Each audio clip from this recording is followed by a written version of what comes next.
ஆழ்வார் ஆச்சாரியார் திருவடிகளே சரணம். மெய்யன்பர்களே,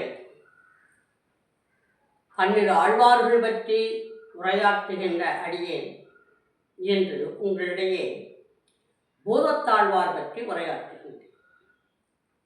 ஆழ்வார் பெருமக்கள் அத்தனை பேரும் தன்னுடைய ஞானத்தால், இறை அருளினால் தன்னுடைய உள்ளப்பாங்குகளை உலகத்திற்கு எடுத்து துரைத்த ஒரு பெரும் பங்கினை ஆழ்வார் பெருமக்கள் செய்தார்கள். அது பாட்கடல் அமுதம் போல என்று சொல்வார்கள். அந்த மாதிரி ஒவ்வொரு ஆழ்வார்களையும் பார்த்து கொண்டிருந்த நாம், கேட்டுக்கொண்டிருந்த நாம், அனுபவித்த நாம் இன்றைக்கு பூதத்தாழ்வார் பற்றி உங்களிடையே உரையாற்ற விளைகின்றேன். அதாவது இறைவனாகி ஒருவனை நாம் காண வேண்டுமென்றால் ஒளி வேண்டும். ஒளி என்பதை காட்டிலும் ஞானம் வேண்டும். ஞானம் இருந்தால்தான் இறைவனை காண முடியும். மனம், வாக்கு, காயம் என்ற மூன்றும் அவனிடத்திலே சென்றிருந்தாலும் கூட ஞானமாகிய ஒளியினால்தான் இறைவனை காண முடியும் என்கின்ற பாங்கு உண்டு. அந்த வகையிலே ஆழ்வார் பெருமகனாராகிய பூதத்தாழ்வார் இந்த உலகத்திலே ஒரு விளக்கேற்றுகின்றார். உலகம் இருண்டிருக்கின்றது, இருண்ட உலகத்தை வெளிச்சத்திற்கு கொண்டு வந்து தானும் ஒளி பெற வேண்டும் என்ற ஆசையினால் அவர் சொல்லுகின்றார், நான் ஒரு விளக்கேற்றி வைக்கின்றேன், அந்த விளக்கின் ஒளியிலே எல்லோரும் ஞானத்தை பெறுவோம் என்று இந்த உலகத்திலே இருக்கின்ற அத்தனை அடியார்களையும் தன்பால் ஈர்க்கின்றார் பூதத்தாழ்வார். ஆகையினால் அவர் விளக்கேற்றுகின்றார். அன்பே தகழியாய் ஆர்வமே நெய்யாக இன்புருகு சிந்தை இழுதிரியாய் நன்புருகி ஞான விளக்கேற்றினேன் நரனுக்கு ஞான தமிழ் புரிந்தனான். அதாவது ஞானம் என்கின்ற ஒன்றை தன்னகத்தே வைத்திருக்கின்ற பூதத்தாழ்வார் ஞான விளக்கேற்றி இந்த ஒளியில் எல்லோரும் இறைவனை காணுங்கள் என்று அழைக்கின்றார். அன்பே தகழியாக, ஆர்வமே நெய்யாக, இன்புறுகின்ற சிந்தையை இடு திரியாக வைத்து விளக்கேற்றுகின்றான். ஞான விளக்கேற்றுகின்றான். யாருக்கு? நாரணனுக்கு. யார் ஏற்றுகின்றார்? ஞானத்தமிழ் புரிந்த பூதத்தாழ்வார் ஏற்றுகின்றார். ஒளி வேண்டும் என்பதற்காக இருண்ட உலகத்திலே இருக்கின்ற அனைவரையும் தன்பால் ஏற்கின்ற பெருமைக்குரியவர் பூதத்தாழ்வார். இவர் எல்லோரையும் போல ஒரு தாயின் வயிற்றிலே பிறந்தவர் அல்ல. ஏற்கனவே சொல்லியிருக்கின்றோம். பொய்கையாழ்வார், பூதத்தாழ்வார், பேயாழ்வார் போன்றவர்கள் இந்த மூவருமே ஒரு தாயின் வயிற்றிலே உதித்தவர்கள் அல்ல, இறையம்சத்தோடு தானாக தோன்றியவர்கள். அந்த வகையிலே பூதத்தாழ்வார் கடல் மல்லை என்று சொல்லக்கூடிய மாமல்லபுரத்திலே தோன்றியவர். அதாவது இவர் ஐப்பசி மாதம் தோன்றியவர், அவிட்ட நட்சத்திரத்திலே தோன்றியவர், இறைவனுடைய அம்சமாகிய கதாம்சத்தின் கதாயத்தினுடைய அம்சமாக தோன்றியவர். இவருடைய பெருமை என்ன என்றால், உலகத்திலே இருக்கின்ற அனைத்து தன்மையிலே இருக்கின்ற மகாவிஷ்ணுவாகிய பரந்தாமன் பாட்கடலிலே படுத்துறங்குவான்.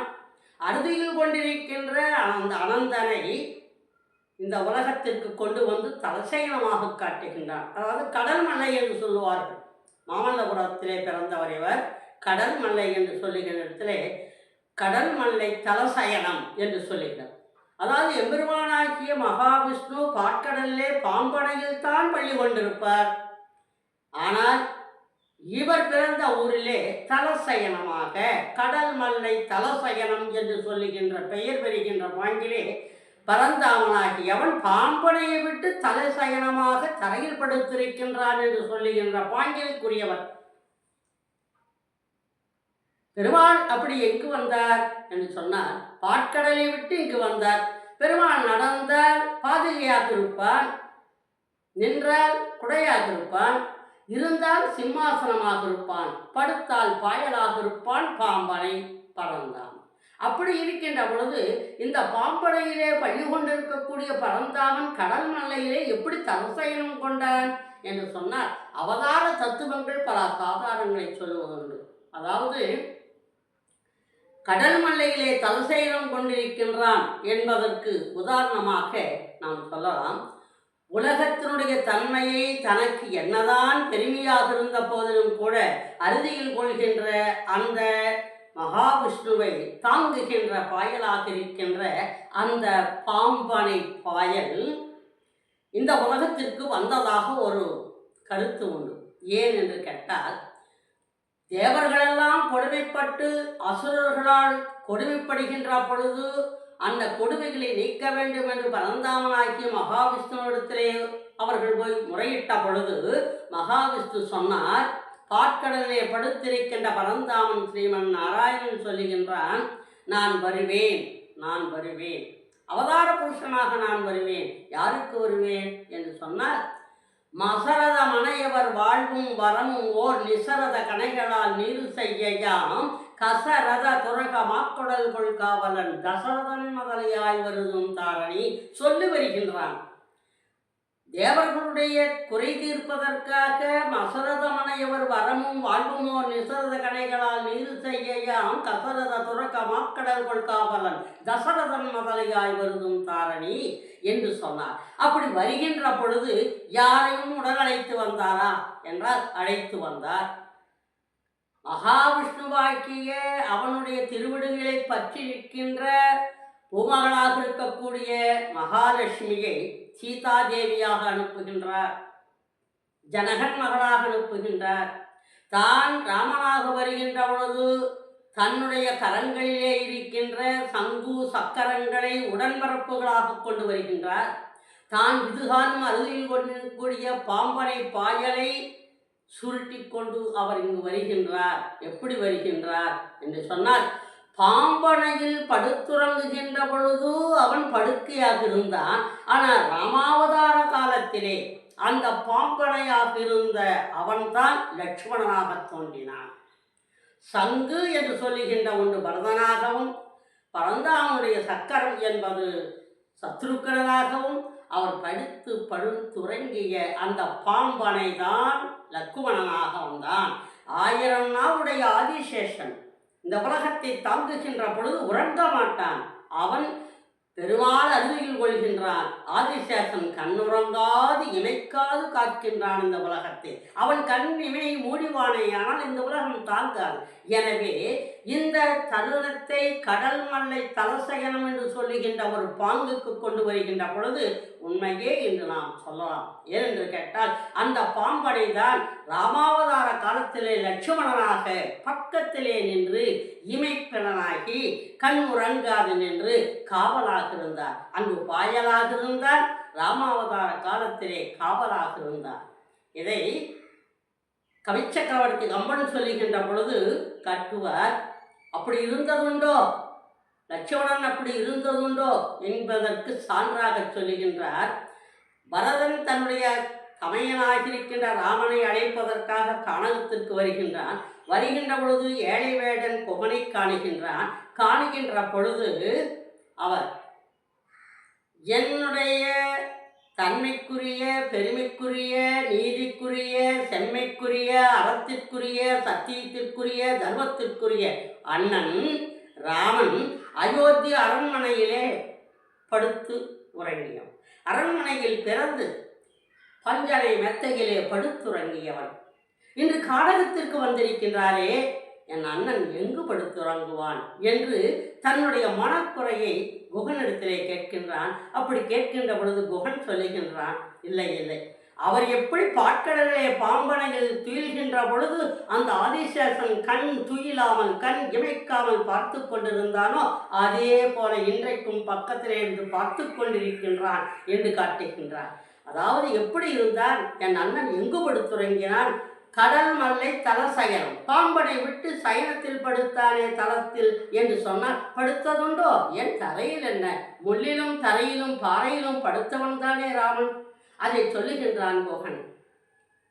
பரதனுக்கு சொல்லுகின்ற பொழுது அவன் இங்குதான் உறங்கிறான் என்று உறங்கிய இடத்தை காட்டுகின்றான்.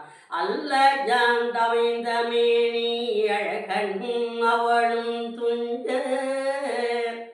வில்லையூன்றிய கையினோடும் வெய்துகிற்பினோடும் வீரன் கல்லையாண்டுயர்ந்த தோழ கண்கள் கங்குள்வாயெல்லை காண்படவும் இமைப்பில் நயனம் என்றான். அங்கே எப்படி பாட்கடலே ஆதிசேஷன் கண் இமைக்காமல் உலகத்தை காப்பாற்றினானோ அதே போல ராமன் புல்தரையில் கல்லின் மீது படுத்துறங்குகின்ற பொழுதெல்லாம் காவலனாய் கண்ணிமைக்காது ஆண்டு 14 கண்ணிமைக்காமல் பாதுகாத்த பெருமை லட்சுமணனுக்கு இருந்தது என்று சொன்னால் அவன் ஆதிசேஷனாக இருந்தவன் தான் இங்கு லட்சுமணனாக தோன்றினான். அதனால் சொல்லி அல்லையான் அமைந்தமைனி அழகனும் அவளும் துஞ்ச வில்லையூன்றிய கையினோடும் வெய்துயிர்ப்பினோடும் வீரன் கல்லையூன்ற உயர்ந்த தோடா கண்களில் நீர் சொரிக நின்றான். கங்குள் வாயல்லை காண்பளவும் இமைப்பிலன் நயனமென்றான். பாம்பு இமைகளை இமைக்காது, அது உறங்காது விழித்திருக்கும். இங்கே லட்சுமணன் அப்படிதான் விழித்திருந்தான். இமைப்பிலன் நயனம் என்றான். கண்களை அவன் மூடியதாக இல்லை. இங்கே தலசயனத்தில் படுத்திருப்பதற்கு சான்று இதற்கு மேல் சொல்ல வேண்டியதில்லை. என்று கேட்டால் பாம்படையில் படுத்திருக்கின்ற மகாவிஷ்ணு அதை விடுத்து கொடிய பாரத போரில் தேரோட்டியாக நின்றான். ராமனாக தோன்றி இலங்குவாள் அரக்கன் ராவணனை முடித்தான். அப்பொழுதெல்லாம் மாயமானை பின் சென்று சென்று மாயமானை கொன்றாலும் கூட தன் மனைவியை இழந்து துயர் உற்று தரையில் படுத்துறங்கினான் என்பதைத்தான் கடல் மல்லை தலசயனம் கண்டதாக போதத்தாழ்வார் சொல்லுவார். ஆகையினாலே இவருடைய தத்துவமே என்ன என்றால் இறைவனை வணங்குவது, வாழ்த்துவது, இறைவனுடைய இயல்புகளை உரைப்பது. இந்த 3 தன்மைகளையும் இவருடைய பாசுரங்கள் 100 சொல்லும். அப்படி சொல்லுகின்ற பொழுது இறைவனை எப்படி வணங்கலாம், எப்படி வாழ்த்தலாம் என்று சொல்லுகின்றார். இறைவனை வணங்குவது எப்படி, வாழ்த்துவது எப்படி? வணங்குகின்ற பொழுது அவனுடைய செயல்கள், அவனுடைய இயல்புகளை சொல்லி வணங்குதல். வணங்குகின்ற பொழுது எப்படி வணங்க வேண்டும்? கைகூப்பி வணங்க வேண்டும். திருவடிகளுக்கு மலர் தூவி வணங்க வேண்டும். எதை சொல்லி? அவனுடைய இயல்புகளை சொல்லி வணங்க வேண்டும். எப்படிப்பட்டவன் அவன்? மனத்துள்ளான் வேங்கடத்தான் மாகடலும் மற்றும் நிறையாரும் நீள் அரங்கத்தே உள்ளார். அது மட்டுமல்ல, ராமனாகி இலங்குவாள் கோயில் நீராகுமாறு அவித்தான். அதுவல்ல, வராகமாகி அடிவத்தின்றெடுத்தான். மாமனையோர்க்கு தன்னுடைய பாதங்களை ஈந்து ஞான விளக்கு கொடுத்தான். அவன் அப்படிப்பட்டவனாகிய அவனுடைய பாதங்களை பற்றி இயல்புரைப்பதுதானே சிறப்பு என்பதுதான் போதத்தாழ்வாருடைய கருத்து. ஆகையினாலே அவர் தன்னுடைய உள்ள கருத்தை சொல்லுகின்ற பொழுது கடல் மல்லை தலசயனத்தில் தரையில் படுத்திருப்பானோ என்பதற்கு படுத்திருந்தான் அவதார புருஷன் ராமன் என்பதற்கு எடுத்துக்காட்டாக சொல்லுகின்ற பாங்கு இவருடைய பாங்கு. அப்படிப்பட்ட தன்மையிலே இவர் என்ன சொல்லுகின்றார் என்றால், தன்னுடைய உள்ளத்திலே இருக்கின்ற அந்த இறைவன் எங்கும் போகவில்லை, அவன் என்னுள்ளே இருக்கின்றான். ஏனென்றால் பனிக்கடலை பள்ளிகோலை பழகவிட்டு என் மனக்கடலுள் வாழவல்ல மாயவனான நம்பி அவன் என்னுடைய உள்ள கோயிலே அவன் துயில் கொண்டிருக்கின்றான். அங்கு துயில் விட்டானா? விட்டு பூவுலகம் வந்தானா? கடல் மல்லையில் படுத்தானா? இல்லை, இன்றும் என்னுடைய உள்ளத்தே இருக்கின்றான் என்று சொல்லுகின்றார். அவனை எங்கே கண்டேன் என்று சொல்லுகின்றார். கண்ட அந்த பெருமானை பேசுகின்ற பொழுது நான் எந்நேரத்தும் காண்பேன். அவனுடைய இயல்புகளை நான் என்னென்று உரைப்பேன்? கடவுளை வணங்குவேன், மலர் தூவி வணங்குவேன்.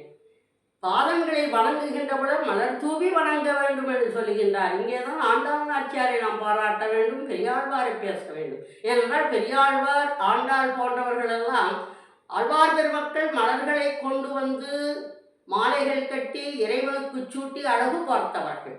அந்த மலர் தூவி வணங்க வேண்டும். அதனால்தான் அவர் சொல்லுகின்றார், வாயினால் பாடி மனத்தினால் சிந்திக்க தூமலர்கள் தூவி, உன்னுடைய பாத கமலங்களில் தூய மலர்கள் தூவி மனத்திலேயும் வாய்மையிலேயும் உன்னை மனத்தாலும் வாக்காலும் வணங்க வேண்டும். வணங்குகின்ற பொழுது நீ என்னுள்ளே இருப்பாய் என்று சொல்லுகின்றார்.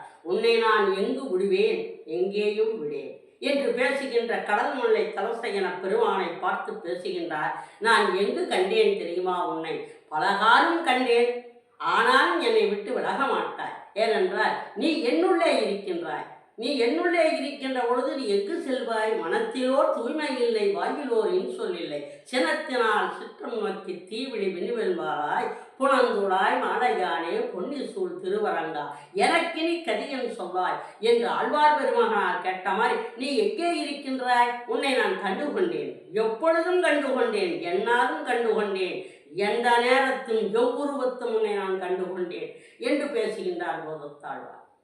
தன் கண்ட பாசுரத்தில் தன்னுடைய பெருமைக்குரிய அந்த கடல் மல்லை தலசயன பெருமானை அவர் பார்த்தது மட்டுமல்ல, எல்லாம் வல்ல எம்பெருமானாகிய மகாவிஷ்ணுவை பாற்கடலில் படுத்துறங்குகின்ற அவனை இந்த பூதலத்திலே கடல் மல்லை தலசயனத்திலே கண்டு அவர் இருக்கின்றார் என்றால், இவர் தன்னுடைய பிறப்பினால் இவர் தாயின் வயிற்றில் பிறந்தவர் அல்ல, திருக்குறுக்கத்தி பந்தரின் கீழ் பிறந்தவர், இறைவனுடைய அம்சத்தை பெற்றவர்.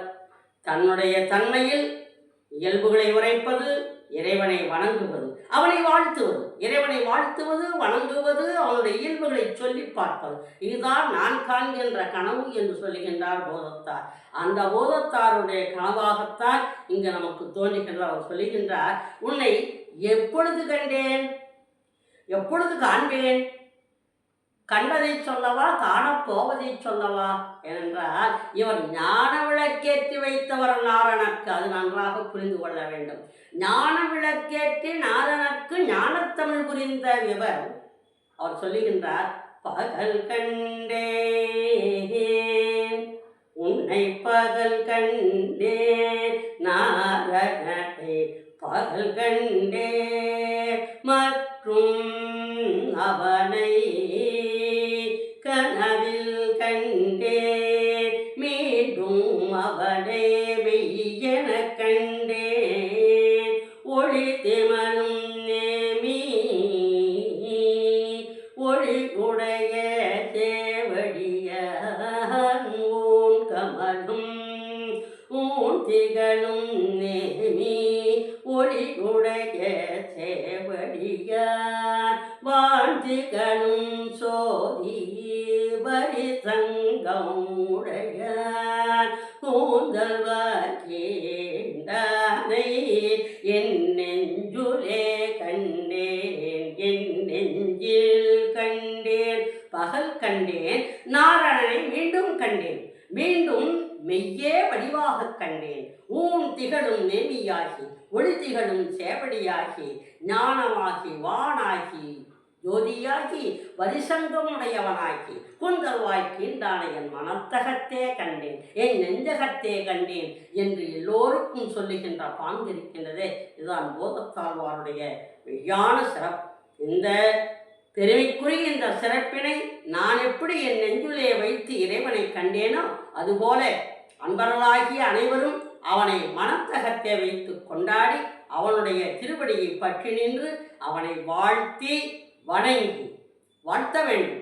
இறைவனுடைய இயல்புகளை வாழ்த்த வேண்டும், இறைவனுடைய இயல்புகளை வணங்க வேண்டும். அவனுடைய பாதங்களை பற்றி நின்று வணங்குகின்ற பொழுது நிச்சயம் நமக்கு அனைத்தும் கிடைக்கும் என்று போதத்தாழ்வார் நம்முடைய அன்பர்களாகிய அனைவருக்கும் அவர் அழைப்பு விடுத்து சொல்லுகின்றார். அப்படிப்பட்ட பாசுரங்களையால் போதத்தாழ்வார் நமக்கு அருளி இருக்கின்றார் என்று சொன்னால், நாம் எல்லாம் இந்த போதலத்தில் பிறந்து அவரை போன்ற வெய்யடிமையான அன்பு நமக்கும் கிடைக்குமா என்ற ஏக்கத்தோடு இறைவனை பணிகின்ற பாக்கியத்தை உடையவர்களாக சிறைப்படைவோம் என்று கூறி விடைபெறுகின்றேன். நன்றி, வணக்கம்.